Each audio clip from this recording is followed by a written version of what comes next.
Hello, everybody, and welcome to Nathan on Shuffle and to my new episode of New Album Spotlight, the show where I put the spotlight on an album in progressive rock that I think you guys will like. Do these about once a week. Sometimes I'll do a couple a week if a lot of really great albums are coming out.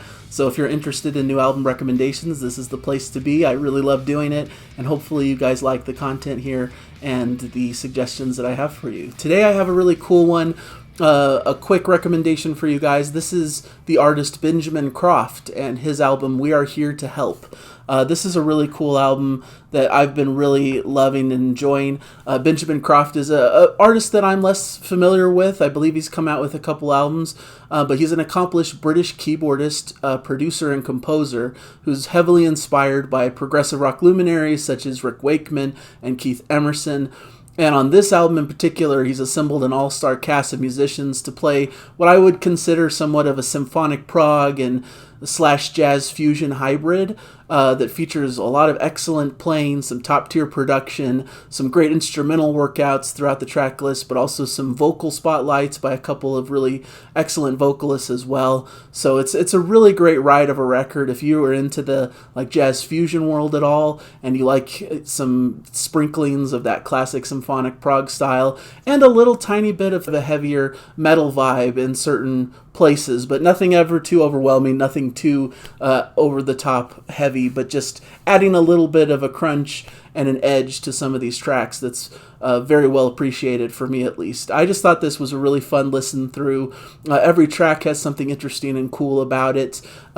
You've got people such as Greg Howe on guitar, Stu Hamm on bass, and Marco Miniman on the drums. You've also got Billy Sheehan on the bass on track 2. We've got Marco Miniman returning on that one as well.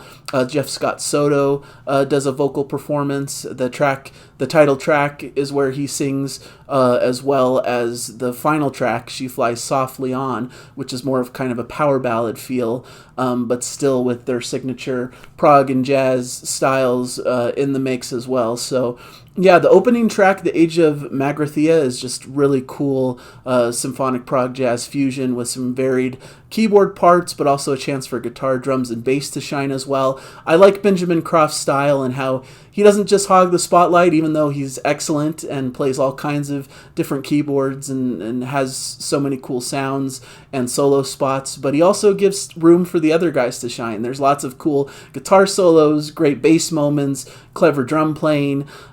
You've also got Simon Phillips playing drums on this record. You Made Me Miss is a track that he plays on with some really cool jazzy instrumental fusion once again. We also got Lindsay Ward on vocals on a couple of tracks. Caught in the Flypaper is one that she's on, as well as Wrestling with Play-Doh. And her voice is incredible. I've always loved her other band, Exploring Birdsong, which is kind of an underrated prog band that I really recommend and really love. She has a bit of like a Kate Bush type quality to her vocals, a unique flair that I think really fits this music very well. And she does a very incredible job on these tracks, two of my favorite on the record. Some great driving rock, some great fusion touches.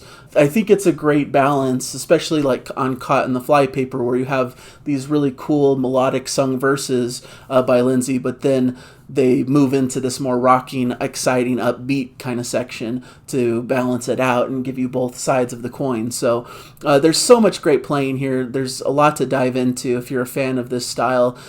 So many great guests with so many great performances. Same Siders has Billy Sheehan and Marco Miniman giving a bit of a harder edge touch, but still with that characteristic fusion and prog sound. Really cool.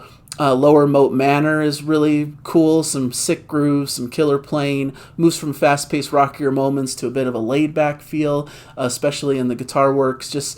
I really love the groove to this record, and it's just infectious and fun, just exactly how I like my music. So really, really great record all the way through. There's no bad track, obviously. They're just all stellar, all have interesting things to grab your ear. They all are the perfect length. They don't overstay their welcome, but they give a lot of room for a lot of exploration and a lot of great showcase of the players.